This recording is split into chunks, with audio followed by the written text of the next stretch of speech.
It is December 24th, 2008. We're here with Don and Pattie Varnum at 601 Chaparal, where they currently live. It's the last house that you just saw on this film.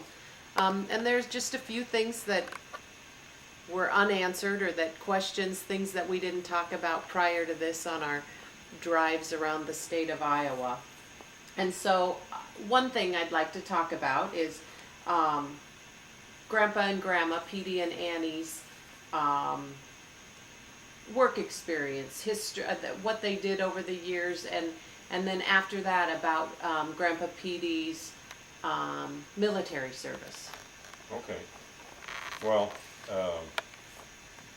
Mom, in her early time, Mom was a school teacher, and then she and Dad got married, and Grandma Varnum, Dad's mother, lived with them, but you know, taking care of kids was more of a occupation then than it is now, probably. She at one time, when Dad went into the Army in '42, I think it was, she took over his job, or she took over the daytime part of it, and a friend of theirs took over the nighttime part of it, which was hauling mail between two railroad depots in Tama, and a post office in Tama, and a post office in Toledo. And it was an around-the-clock job, not 24 hours of work, but they had to meet train schedules and stuff. And then when they moved to the farm, which was, I can't remember what year now, but when they moved to the farm down in Malcolm, then Mother had plenty to do raising strawberries, and Dad had to disc them up. And so I don't know if you got into that story anywhere. No, tell about that. Well, Mom had planted 2 different strawberry beds in different corners of the garden, and Dad came in with the big tractor to disc to stir up the garden for next year, and he decided he wasn't going to drive around true strawberry beds, so he disked one of them out. Oh. Mother came in the house crying, and Grandma was in there, and she slammed down the dishpan and said, "Damn."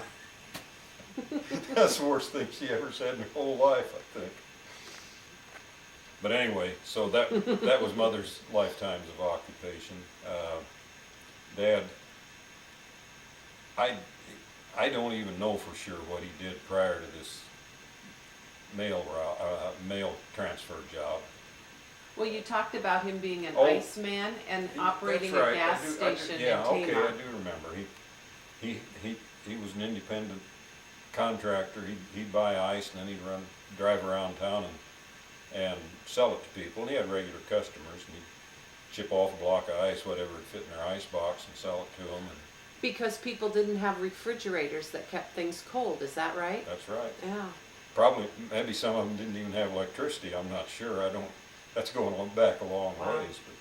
But anyway, he was an independent operator doing that at one time, and then he operated a gas station up in Tama, on the west edge of Tama, and that was prior to the mail transfer job. Mm-hmm. And then he went into the Army in, I think it was about 42, and he was in Germany for pretty much 2 or 3 years, I guess. I just don't remember the exact schedule, but he was gone for quite a while, and it was really nice to have him back. 78th Lightning Division, I have written 78th down. Lightning Division, yeah. Uh-huh. And it was an artillery company? Artillery. They weren't doing hand-to-hand combat. They were sitting way back and firing big shells in. Mm-hmm.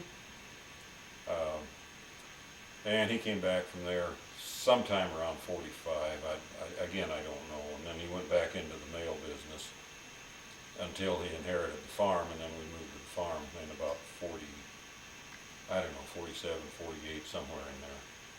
And then after that, he worked for the U.S. Postal Service. Well, yeah, he rented the farm out then. He got the postmaster's job in Malcolm, and moved to town, rented the farm out, and then he was postmaster for several years, and a mail rural carrier's job came open, and he preferred to have that, and he was able to manage getting that because he had friends in the public offices that handled such decisions, and so he managed to get a carrier's job, and then eventually they shifted his route to run out of the Grinnell post office instead of the Malcolm post office, so then they moved to Grinnell. Oh, and that's why they moved to the house on East Street. Yeah, that's why they moved. Yeah, that's why they moved to Grinnell. Okay. Very good.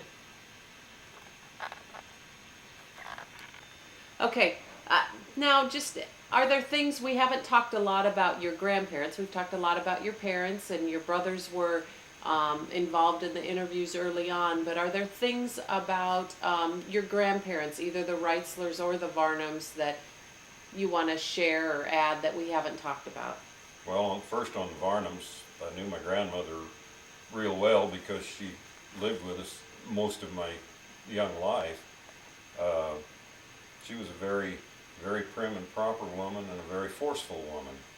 And sometimes I think she kind of overshadowed Mother a little bit. I will mention this one thing that I remember when, I don't remember it except I remember Mother telling about it, but she lived with my mom and dad from the day they got married, as far as I know. And but at some point we lived in a rented farmhouse out somewhere around Toledo, and Mom told this story later that one time she went to answer the phone when it rang, and whoever it was called wanted to speak to Mrs. Varnum, and she was ready to get Grandma, and then she said, "I just realized I'm Mrs. Varnum too." So now, as far as her parents, Joe and Kate Reitzler, Joe was quite a few years older than Grandma, and I don't remember how old and all that. I do remember him. He was a German, and I don't know that he was born in Germany, but he had German heritage pretty strong. Wore a mustache.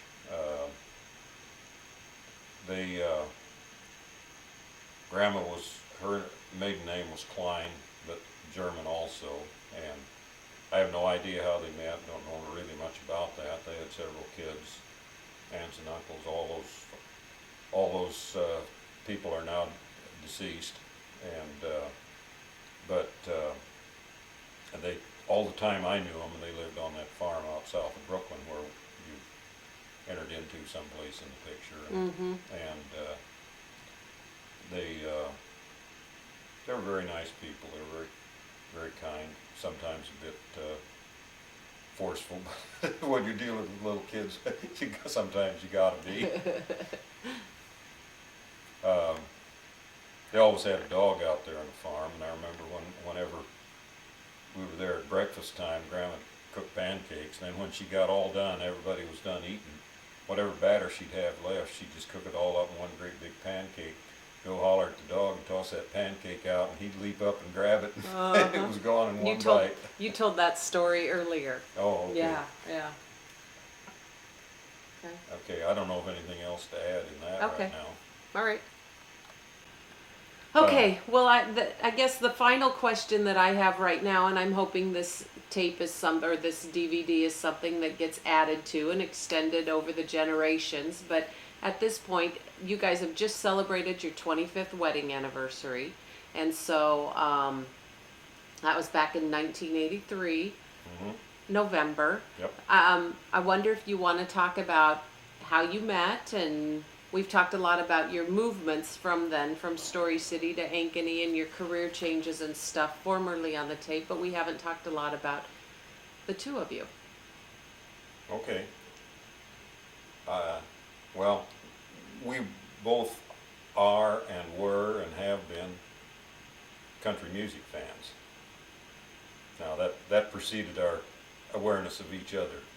There was I don't even remember the name, there was a guy who ran a kind of a connection type program, country music and connections, and he would, people would call in, identify a little bit about themselves, and I don't know whether Patty called in or I did, I have no idea, but one of us did and the other one heard it, and we got together by phone and eventually decided we could put up with each other.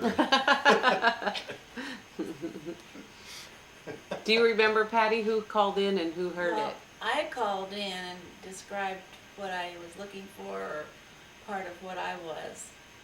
And then he called in kind of like a want ad thing. And Like the Match.com, the internet stuff now, sort of. yeah, Yeah. sort of like that. Except you didn't get to look at pictures. That was the end of that. Well, I wasn't exactly, because when you and I finally got together over the phone and talked, I had to convince you that I was worth getting together, because you decided you didn't want anything more to do with me. You remember that? I said, do you like baseball? Well, kinda. You know, everything was kind of and sort of, and you weren't very clear about what you liked or didn't like. Oh dear. But I finally convinced you that we ought to get acquainted. And every time you came, you had a different car. Oh, that's a good point. Back in those days, I think I had maybe 3, 4, 5 vehicles. I don't remember anymore. Single person with 3, Yeah, 4, 5 yeah, vehicles. yeah. Not And- surprising. And gal that lived across the street from Patty asked her one time, because every time I come down there, I drive a different vehicle. She asked her one time, "How many guys are you dating?" Yeah, she did. That's funny. The end. You want to think? Anything else you want to add to that? Oh, the end. Okay, you want to get out